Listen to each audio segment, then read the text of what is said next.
Assalamualaikum warahmatullahi wabarakatuh.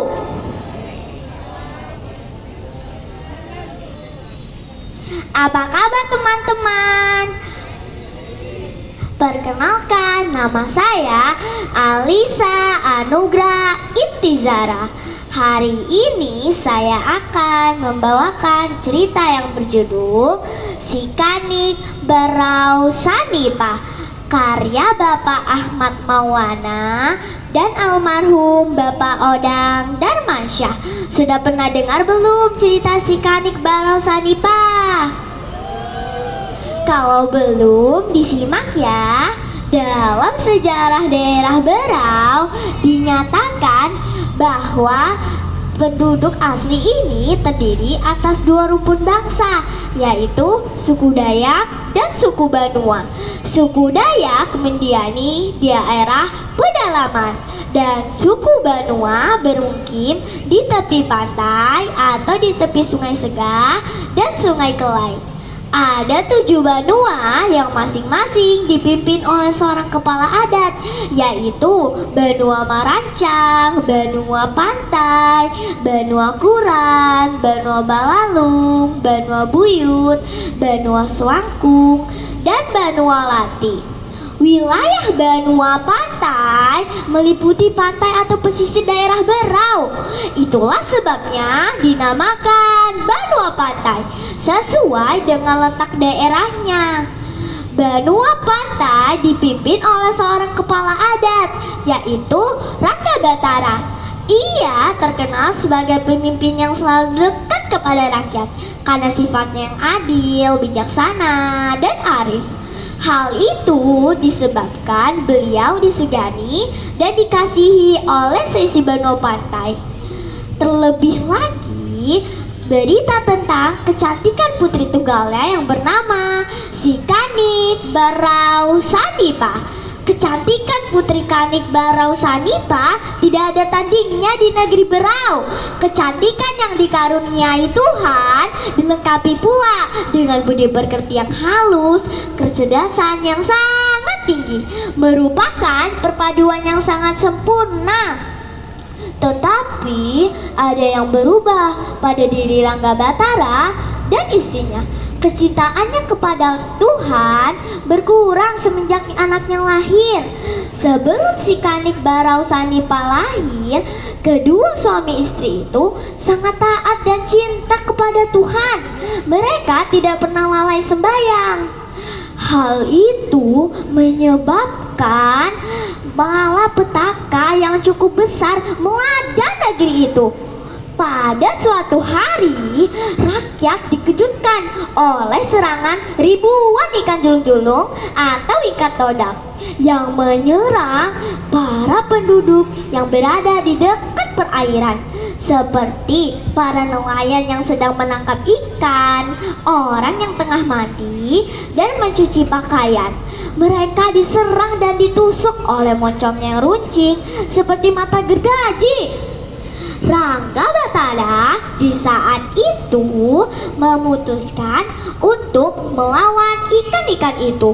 Tetapi kekuatan ikan-ikan itu tidak seimbang dengan kekuatan ikan-ikan ganas itu. Akhirnya prajurit pagar betis pun lumpuh. Ratusan prajurit menjadi korban. Rakyat mulai kelaparan karena tidak ada yang berani turun ke laut menangkap ikan. Para pedagang pun tidak ada yang berani berdagang ke negeri yang diserang bala itu. Rangga Batara di saat itu sangat berputus asa. Tidak ada satupun yang mengetahui solusinya. Akhirnya putri pun semakin terpukul melihat keadaan rakyat yang semakin parah. Ia pun memutuskan untuk melawan ikan-ikan itu. Ia bangkit dengan semangat yang berapi-api dan memohon kepada ayahnya agar dikabulkan bertindak sebagai penyelamat. Setelah restu diberikan, dia pun langsung mengambil alih pimpinan pasukan. Pasukan, dengarkan aku. Kita harus bersatu melawan serbuan ikan julung-julung. Aku perintahkan kalian untuk menabang batang-batang pisang yang ada di seluruh kampung kita. Lalu, untuk apa batang-batang pisang itu, Tuan Putri? Tanya salah satu komandan pasukan. Tancapkan batang-batang pisang itu di sepanjang pantai. Dengan cara itu, kita akan memerangkap ikan-ikan ganas itu. Baik Tuan Putri, akan segera kami laksanakan perintah Tuan Putri. Ribuan batang-batang pisang pun berhasil dikumpulkan lalu ditancapkan di sepanjang pantai. Satu persatu, ikan-ikan itu menerjang batang-batang pisang hingga tertancap tidak dapat lepas lagi. Di saat itu tidak ada lagi serangan ikan ganas itu. Rakyat merayakannya dengan gembira. Tetapi rasa bahagia itu tidak berlangsung lama. Bahaya baru datang. Ikan-ikan yang mati kian membusuk. Bau busuk dan wabah berjangkit, membuat banyak orang sakit. Hal itu dimanfaatkan oleh orang yang tidak senang kepada Kanik Barau Sanipa untuk menyebarkan isu bahwa Kanik pembawa sial. Di saat itu, Rangga Batara tidak dapat memihak kepada putrinya, walaupun dia sangat sayang dan cinta kepada putrinya. Dengan rasa hati yang sangat berat, beliau memutuskan untuk menenggelamkan Putri Kanik Barau Sanipa di rakit Laut Selat Makassar. Waktu yang telah ditentukan pun tiba. Rakyat berduyun-duyun memenuhi dermaga. Di saat itu, tangisan mewarnai upacara. Perlahan-lahan rakyat meninggalkan dermaga dan dihanyutkan oleh arus Selat Makassar. Selama 14 hari 14 malam, rakyat terapung-apung dimainkan oleh gelombang laut. Rahmat diturunkan oleh Tuhan kepada putri dan rombongannya, sehingga selama itu tidak pernah lagi terjadi topan, angin, atau badai. Putri Kanik Barau Sanipa hanya bisa berdoa kepada Tuhan. Di saat itu, Putri Kanik Barau Sanipa pun hanya bisa berdoa kepada Tuhan dan memohon untuk dikuatkan hati. Putri Kanik Barau Sanipa pun bersama teman-temannya sholat subuh. Selesai sholat subuh, ada dua gadis berteriak, "Hei, lihat, ada kapal!" "Ya, kapal itu di sebelah utara. Kapal itu mengarah kemari." Perlahan-lahan, kapal itu mendekati rakit sang putri. Ternyata, nahkoda kapal itu adalah Langkudato Rawe, putra Labadung Keleng dari Wajo. Semua penumpang rakit dinaikkan ke kapal. Putri menceritakan semua perjalanannya. Langkudato Rawe mendengarkan penuturan putri dengan penuh perhatian dan belas rasa kasihan. "Malang berenang nasibmu putri, namun aku yakin banyak yang menyesali kepergianmu.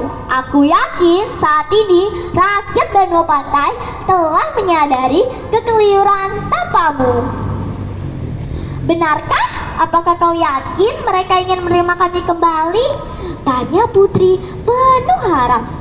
"Jika berkenan, izinkan saya dan rombongan untuk mengantar putri pulang ke Benua Pantai." Atas seizin putri Kanik Barau Sanipa pun dia terpulang ke Benua Pantai. Benar dugaan Langkudato Rawe, kedatangan mereka diterima sesenegeri dengan sukacita. Mereka tidak menyangka bahwa putri dan rombongannya selamat. Tidak ada satupun yang kurang dari rombongan itu. Di saat itu, Rangga Batara memutuskan untuk menikahkan Putri Kanik Barau Sanipa dengan Langkudato Rawe. Keputusan itu diterima oleh Langkudato Rawe. Upacara pernikahan berlangsung selama 14 hari, 14 malam.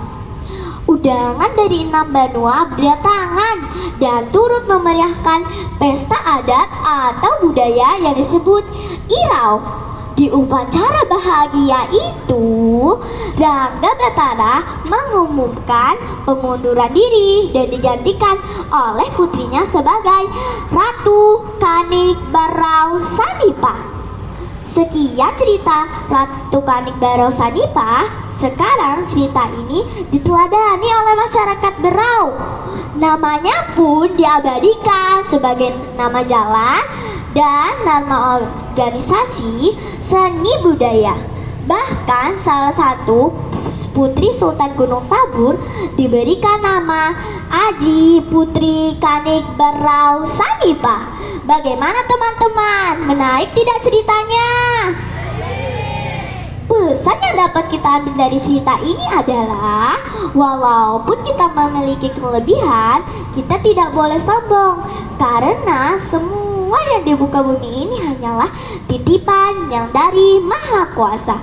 Terima kasih. Wassalamualaikum warahmatullahi wabarakatuh. Salam literasi.